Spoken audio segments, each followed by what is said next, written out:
साथियों नमस्कार, मैं अमरीश तिवारी।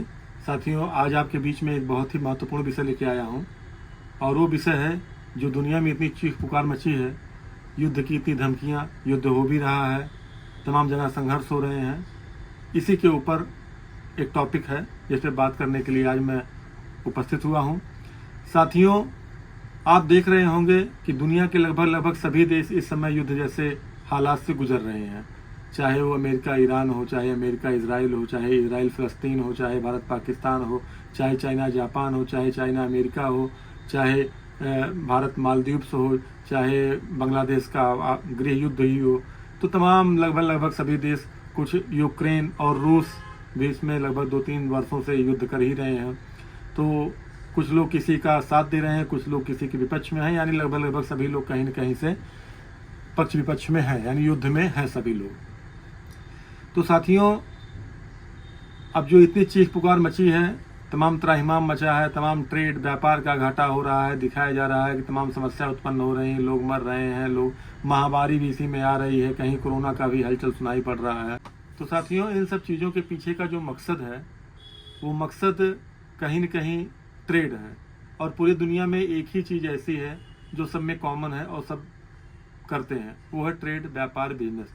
एक दूसरे के सहयोग के बिना एक दूसरे की कोई पूर्ति नहीं हो पा रही है, और कोई पूर्ति, चूँकि इस तरह की व्यवस्था बन गई है, इतनी सुविधाएं हो गई हैं कि एक दूसरे पर निर्भरता बढ़ गई है। साथियों, ट्रेड में कुछ देश आत्मनिर्भर हैं और कुछ देश दूसरे देशों पर निर्भर हैं।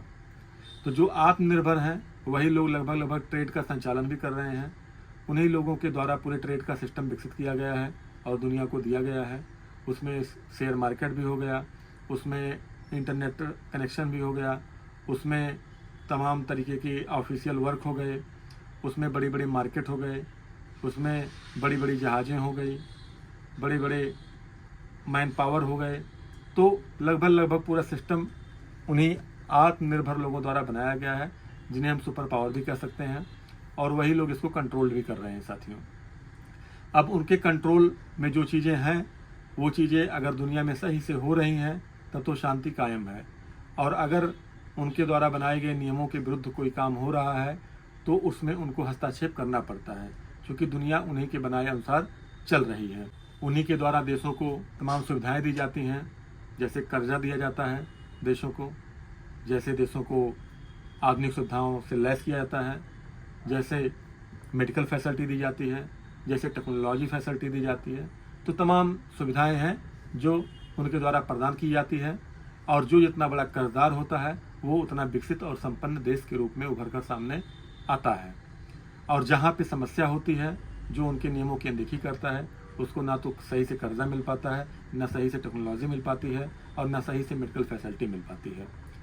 और फिर वो वार्निंग देते हैं कि आप सही से काम नहीं कर रहे हैं, अगर सही से आप काम नहीं करेंगे तो आपके रैंकिंग को, आपके रेटिंग को और घटा दिया जाएगा, क्योंकि रेटिंग और रैंकिंग भी उन्हीं के द्वारा दी जाती है कि कौन सा देश किस पायदान पे है, कौन से देश को कितना एफर्ट लगाना है, या उसके साथ हमें किस तरह से बिहेव करके उसको आगे लेके जाना है। ये रैंकिंग रेटिंग का काम भी उन्हीं का है।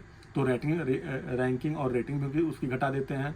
साथ ही साथ साथियों, जब कोई देश उनके प्रथम चेतावनी को नहीं स्वीकार करता है और अपने मनमाने आचरण पे काम करता है, तो वो प्रतिबंध भी लगाते हैं। प्रतिबंध के साथ साथ उसमें ट्रेड का प्रतिबंध लगाते हैं कि जो भी उनके सपोर्टर देश हैं उससे कोई किसी तरह से कोई व्यापारिक संबंध नहीं रखते हैं, जिससे उनको ट्रेड में घाटा होता है। तो कुछ देश तो वहाँ पे पस्त हो जाते हैं, और वहाँ पस्त होकर वो जैसे सिस्टम बना हुआ है अंतर्राष्ट्रीय, उस पर काम करने लगते हैं। और जब यहाँ भी कुछ देश नहीं मानते हैं तो उनके खिलाफ फिर और अन्य देश लामबद्ध होते हैं कि भाई इनको लाइन पे लाया जाए, नहीं तो पूरा सिस्टम खराब करने पर लगे हुए हैं। और पूरा देश जब लामबद्ध होते हैं तो कोई न कोई उस देश के खिलाफ आर्गूमेंट लगा के उस देश के पड़ोसियों को उसके खिलाफ करके उसमें आंतरिक डिस्टर्बेंस पैदा करते हैं, जिससे लड़ाइयाँ भी होती हैं, संघर्ष भी होते हैं, झगड़े भी होते हैं, और तमाम तरीके के हथियार भी चलते हैं। और हथियार चलते हैं तो लड़ते लड़ते जब कुछ समय बीत जाता है तो अपने आप वो देश पस्त हो जाता है, क्योंकि इतने बड़े बड़े देश उसके खिलाफ हैं, तो देश पस्त होना ही है। चाहे साल भर लग जाए, चाहे 2 साल लग जाए, लेकिन पस्त होना है। जब पस्त हो जाता है तो उससे लिखित में वो लोग समझौता करवाते हैं कि आगे से आइंदा आप इस तरह की गलती नहीं करेंगे और आप जो नियम बने हैं उस नियम से चलेंगे।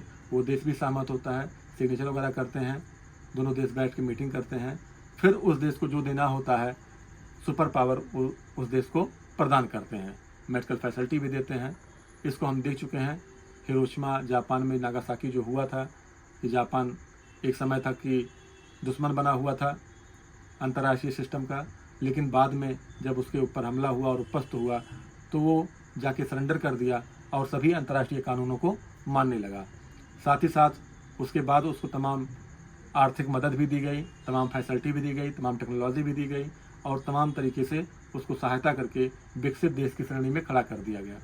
तो ऐसा भी होता है कि जो कहीं पे अगर अंतर्राष्ट्रीय समुदाय किसी के साथ कुछ कर रहा है तो बाद में उसके साथ वो नरम रुख भी अपनाता है और उनको आगे बढ़ाता है।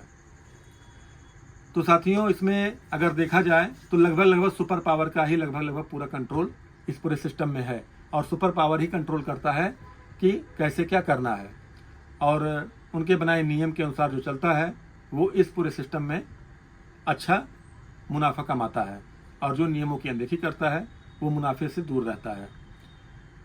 तो साथियों, इसमें बहुत पैनिक होने की आवश्यकता नहीं है, ये सब चलता रहता है। अंतर्राष्ट्रीय सिस्टम है जो कि बना हुआ है और छोटी मोटी चुटपुट घटनाएं 8 अरब की आबादी है, कहीं न कहीं होती रहेगी। तो अपना काम करिए, जो भी काम कर रहे हों, साथ में जीवन का आनंद लीजिए और प्रभु को याद कीजिए। नमस्कार, जय हिंद, जय भारत, प्रणाम सभी को।